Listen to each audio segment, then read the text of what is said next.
My coffee had gone cold, but I kept stirring it anyway. It's an old habit, something I do when I need to keep my hands from shaking. Across the table, my sister Naomi laughed. Loud, the kind of laugh meant for attention. She crossed her legs, flicked her hair, and said loud enough for the entire cafe to hear, "It's just kind of sad, you know, being in your 30s and still not having a real job." My mother mumbled her name in warning. My father changed the subject to eggs. Benedict. But Naomi's smirk stayed like a hook waiting for a reaction. I said nothing. Just stirred the coffee again. They thought my silence meant I had nothing to say. But behind that silence, I had built an entire world, one they couldn't imagine. She didn't know the job she just applied for was at the company I co-founded. She didn't know I was the one reviewing her resume. She didn't know her next paycheck might have my name on it. What would you do if someone who mocked you for years walked right into the empire you built in silence? Have you ever let success speak for you instead of fighting to prove yourself? Leave a comment if you've ever been underestimated and subscribe to hear how this story unfolds. Because what Naomi learns next might just change everything. Naomi was always the loud one. Even as kids, she had this natural pull, like gravity for attention. She could walk into any room and instantly become its center. Trophies, cameras, applause. They all followed her like shadows. Me, I was the quiet one. The flashlight to her firework, as my dad used to joke. But I didn't mind. I liked quiet things. I liked old laptops, puzzles, circuits, broken radios. I liked figuring out how things worked. I remember on my 12th birthday, Naomi interrupted the cake cutting to show off the giant gold trophy she'd just won for a dance competition. My candles flickered. No one noticed I hadn't made a wish, and I didn't bother. I just went back to my room and kept typing lines of code into a dusty laptop. Dad gave me the year before. It was the first time I built something that actually ran a basic sorting algorithm, nothing fancy. But it felt like magic. Years passed. Naomi launched a fashion line, made it to a couple of morning shows. Then it tanked. Meanwhile, I graduated from a small tech school. No one in my family remembered the name. They were busy attending Naomi's showcase event downtown, but I didn't need the spotlight. At 27, I partnered with Sam, my best friend from college. We started building a predictive analytics system. Nights were long. Money was tight, but we believed in it. By 33, the system we built was used by banks, hospitals, even government agencies. We called it Logicverse. I was the architect. Sam was the face. He did the interviews, the panels, the TED Talks. I stayed in the background by choice. No LinkedIn, no interviews, no personal blog. Just a quiet corner of the company, reviewing code, overseeing data flow, signing off on budget approvals. And here's the twist. Naomi never knew. She thought I was freelancing from home or just tinkering with tech stuff. She once joked at brunch that I probably spent my days gaming in pajamas. But then she got laid off. And one day she came to brunch all excited about a company called Logicverse. They're hiring, she said, sipping her mimosa. And I'm exactly what they need. I didn't flinch. I didn't speak. She had no idea she'd just walked into the very place I had spent years building. No idea that her resume was sitting in a folder I had access to. And no clue that every decision about her future at Logicverse would pass through one very quiet person. Me, Claire Monroe, the sister who was never loud enough to clap, for the sister who built the company she was now trying to get into. And for the first time in my life, I realized something. Silence doesn't mean absence. It just means I was working. And she was about to find out exactly what that silence had created. Naomi got the interview. I saw the HR notification come in like any other candidate update. Green Naomi, budget analyst application, recommended for round 2. The irony was sharp enough to cut through concrete. I didn't laugh. I didn't reject her. I just clicked forward. Let her earn it, I thought. The week she started, I stayed home. That was my usual rhythm anyway. I only went into the office once a week after hours when most people were gone. I liked it that way. Quiet, focused, invisible. But I did turn on the internal security feed, a system I helped build. On her first day, I watched her stroll into the shared kitchen on the 9th floor, confidently pour herself coffee and joke with a coworker. "This place is kind of secretive, huh?" she said, eyes scanning the sleek glass walls. "Rumor has it one of the co-founders doesn't even exist, just a ghost on the payroll." I almost laughed. If only she knew the ghost was watching her in real time. In meetings, she presented well. She had poise, articulation, and confidence. I gave her that. She knew how to talk, how to sell herself. But beneath the charm, I could see the same pattern, assuming she was the smartest in the room. For weeks, she worked under my nose, never once realizing who signed off her reports, who approved her onboarding, who greenlit her raise. Until the day she opened a quarterly budget file. She found a name mine, Claire Monroe, technical director. Next to it, an internal code ID marked CMV1 co-found. It was buried in metadata. Most people wouldn't notice, Naomi did. And she started digging. I got the access alerts from IT. Her profile had requested deeper access into Logicverse's historical approvals, financial records, executive permissions. She was chasing something now.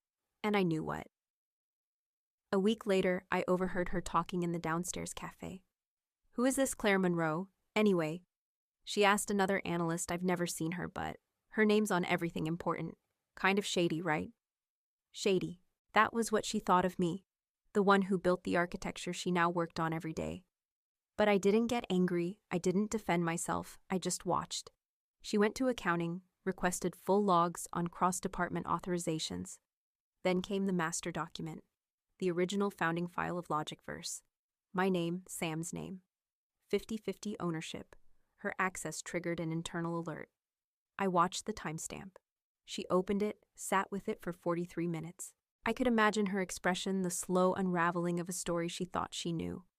The mental inventory of every brunch insult, every dismissal, every smug comment. Then came the moment I'll never forget. I was in the basement server room that evening, checking on a security patch when I heard footsteps, heels fast stopping. Suddenly I turned. Naomi stood in the doorway, frozen, her mouth open-closed, her eyes narrowed. Claire, she asked, "What are you doing down here?" I smiled gently. "Just checking the system," her voice dropped. "Only senior management has access to this level." I raised an eyebrow. I know that's when Sam appeared holding a folder. "Hey Claire, can you review the new AI rollout strategy by Friday?" He handed me the file casually without even glancing at Naomi. I took it, nodded and looked back at her. She said nothing, but her face, it was all there. The doubt, the disbelief, the first crack in the mirror she'd built around herself, and I thought, good, let the silence speak. Let it echo louder than any applause, because for the first time in years, she was finally seeing me. Naomi didn't say a word after that night. Not to me, not to Sam. Not to anyone as far as I could tell.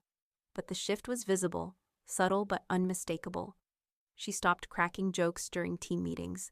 She didn't interrupt others as much. She started taking notes, listening more, speaking less.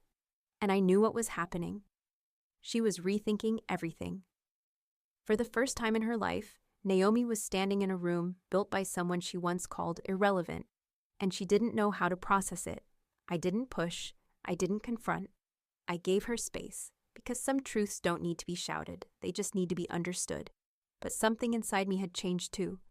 For years I'd hidden behind silence, out of comfort, yes, but also out of fear. Fear that if I stepped into the light, I'd be dismissed all over again. But now I wasn't afraid anymore. Not of Naomi, not of being seen. I realized that if I wanted real change between us in me, I couldn't just stay behind the curtain forever. So I did something I never thought I would. I started preparing for the 5-year anniversary gala of Logicverse. Sam had been nudging me for months. You don't have to give a speech, just be there. Let them see you once. This time I said yes. Meanwhile, Naomi was still trying to understand what I meant to this company. And to her surprise, the deeper she looked, the more undeniable it became. I signed her promotion. I approved her project budgets. I was the one who had reviewed her resume twice. She had worked under me for nearly 2 months and never knew that morning. She walked into the shared pantry and stopped short when she saw me standing there. No one else was around. She held a printed page in her hand. Our company's founding records. Her eyes met mine. She didn't yell, she didn't mock. She just stared, voice tight. "You're the co-founder," she said. I nodded. "How long?" "Since the beginning," I replied. "Back when you thought I was just unemployed." She gave a dry laugh. But it wasn't cruel. It was bitter, almost self-aware. All this time, she said, shaking her head, you were signing my paycheck. I nodded again. Not smug, just factual. She looked down, then back up. Why didn't you say anything? Because it wasn't about proving anything to you, I said. It was about building something that mattered. I reached into my bag and pulled out a thin folder. Inside was a proposal, a new initiative. We were launching a tech education program for underserved youth. I held it out to her. I think you'd be great for this, if you're interested. She didn't take it right away, but something flickered in her expression. Not shame, not anger, but awareness. Like maybe she was starting to see me. I didn't wait for her to answer. I just left it on the counter and walked away. That night, I went home and wrote something by hand. Another thing I hadn't done in years. It wasn't an apology letter, it wasn't a speech, it was a note. Simple, honest Naomi. You're smart. You're capable. You've grown, and I'm proud of the work you're doing. Whether or not we ever talk about the past, you're not the same person, and neither am I, Claire. I placed it inside a navy blue notebook along with a black fountain pen I'd bought years ago but never used. The next morning, I handed it to the internal delivery assistant with a quiet instruction. Please give this to Naomi Monroe. No sender name. I wasn't looking for gratitude. I wasn't expecting a reply. It wasn't a peace offering. It was an open door. And she could walk through it if she was ready. I didn't hear back from Naomi. Not the next day, not the next week, but something shifted. She stopped trying to dominate the room. She started listening with intent. And when she spoke, it wasn't to impress. It was to contribute. In our shared company dashboard, I saw her name start appearing in places I hadn't expected. Revised forecasts, cross-department reports, quiet recommendations with careful thought. Then, one afternoon, as I reviewed department updates from home, I noticed something new. A proposal title, Touch the Screen, Touch the Future Initiative Internal Mentorship Program for Junior Employees. Target female interns in STEM roles. Suggested budget reallocation of 1-2% CSR funds. Author Naomi Monroe, inspiration line, italicized at the bottom, inspired by the quiet mission of Claire Monroe. I stared at the screen for a long time. She had walked through the door. The day of the gala arrived like a storm that had taken years to build. I stood in the guest dressing room, staring into a mirror. Minimal makeup, hair pinned back. A long black dress that made me feel strong, not flashy. Sam knocked gently. You good? I swallowed. Not really, but I guess no one's ever really ready to step out of the dark, he grinned. You're not stepping out, you're stepping up, the MC's voice echoed. And now please welcome the two co-founders of Logicverse, Samuel Fletcher and Claire Monroe. Applause erupted as I walked onto the stage. I scanned the crowd. And I saw her, Naomi, back of the room. One hand wrapped around a glass of champagne she hadn't touched, frozen, her world flipping. Sam went first as always, spoke about the sleepless nights in his mom's garage, the first time our server crashed, and we rebuilt everything with coffee and duct tape. Then he handed me the mic. The room fell silent. I looked around. Hi everyone, I'm Claire Monroe. And I guess for many of you, this is the first time you've actually seen me. A wave of laughter, not mocking, surprised. Warm, I continued. I've never been great at public speaking. Honestly, I never thought I'd be up here. But 5 years ago, Sam and I had two things. An idea and a belief that data, when used right, could help people make better decisions. Not just smarter kinder. I glanced at the back of the room. Naomi was still standing, still watching. And yes, I chose to stay in the background. That was never about shame. It was about focus. But today, I felt I owed you my presence, not for credit, for gratitude. The applause that followed wasn't loud, it was steady, sincere. As the lights dimmed for dinner, I stepped off stage and wove through the crowd. People stopped me, smiled. We thought you were a legend, someone joked. I didn't think you actually existed. Another whispered. I smiled. Nodded politely, but my mind was on Naomi. I searched the pillar she'd stood beside during the speech. She was gone. Had she left? Had she heard everything I didn't know? That night back in my apartment, I kicked off my heels, sat on the couch, and replayed the event video on our website. I skipped to my speech, hit pause. I didn't watch it. I didn't need to. I just asked myself one question when she looked at me under those lights. Did she see a stranger or the little sister she thought would never amount to anything? 2 days later, I arrived early at the office, not to sign papers, not to manage servers, just to do something personal. In the 10th floor conference room, I opened a drawer and pulled out the delivery log, the navy notebook I'd sent her. It was gone. Logged as received. Later that afternoon, as I passed the pantry, I saw her, Naomi, pouring hot water into a carafe. She turned, saw me, and paused. No words, just a look. Then quietly she said, "The pen is beautiful, and the notebook. I've written a few pages." I gave a small nod. I'm glad she looked down, then back at me. "I don't think I ever really understood you," she said. "Or maybe I just never tried." I didn't reply. I didn't need to. Because for the first time in a very long while, Naomi wasn't talking down to me. She was looking at me, and that changed everything. Naomi didn't offer an apology, and I didn't expect one. What she gave me was something more rare, more real. She changed. She no longer interrupted during strategy meetings. She didn't seek the spotlight like before. She stopped crossing her arms when others presented. Instead, she asked questions, took notes, offered solutions without trying to own them. I started to see the leader she could become. Not the girl who needed applause, but the woman who could create space for others to shine, and I wasn't the only one who noticed. 3 weeks after the gala, HR announced the launch of a new internal program, a series of mentorship workshops for junior female interns, led by senior team heads, backed by Naomi's initiative, titled Touch the Screen. Touch the Future. I opened the proposal again, scrolled to the footer. There it was, inspired by the quiet mission of Claire Monroe. I pressed my lips together gently. Let the words settle. I didn't need a headline. This was enough. That same afternoon, I stepped into the pantry for tea. Naomi was there, but this time she didn't freeze. She smiled slightly, nodded once.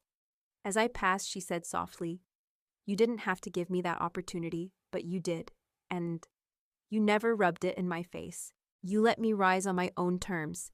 That says more than any speech could." I didn't say anything at first, just let the silence breathe. Then I replied quietly, "We don't need to tally the past.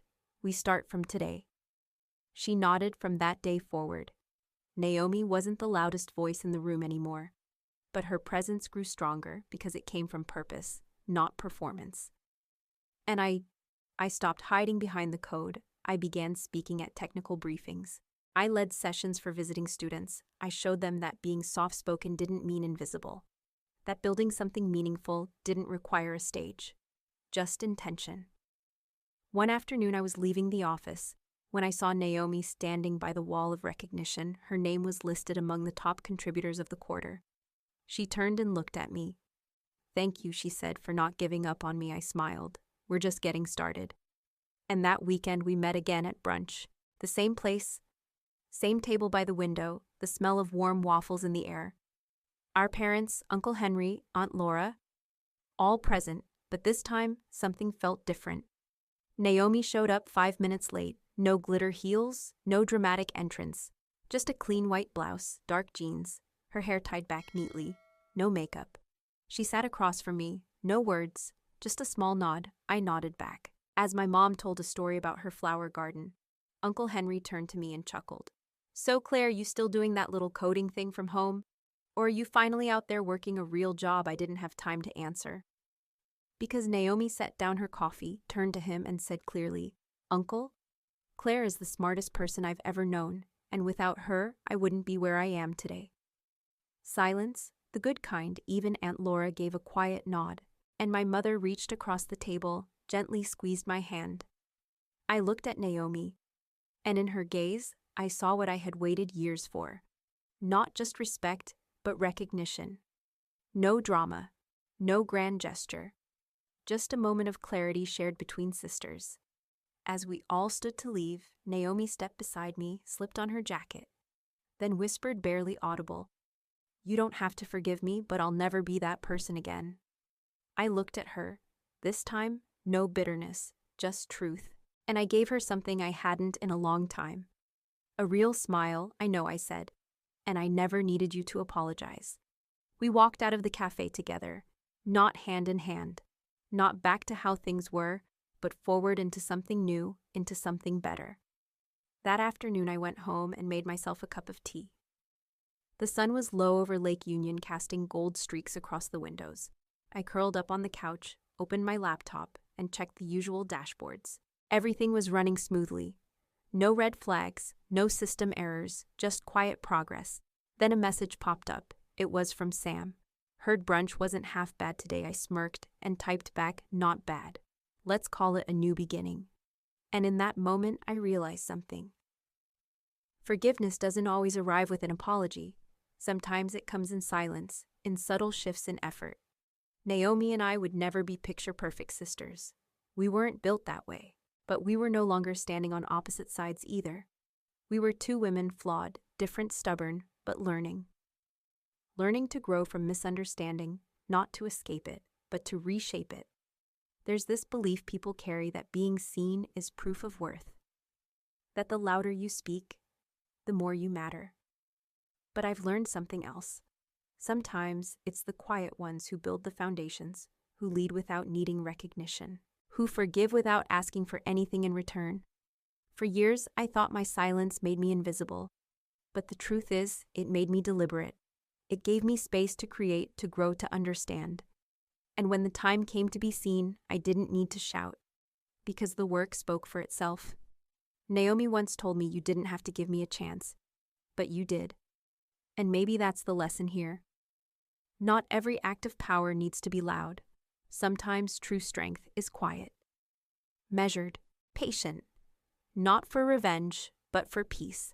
And not just peace with others, but peace with yourself, because at the end of the day, this wasn't about proving Naomi wrong. It was about proving to myself that I didn't need her validation, that I was already enough. I think that's the kind of truth we miss in the noise of the world, that what we build in silence often becomes the loudest legacy. Naomi no longer calls me the boring sister. She just calls me Claire. And that's more than enough. Sometimes the biggest transformations don't come with fireworks. They come with a soft nod, a steady hand, and a simple sentence said with sincerity. We start from today in a world that rewards the loudest voice. Never underestimate the quiet ones. Silence isn't weakness, it's clarity. And when truth finally arrives, it doesn't need to shout.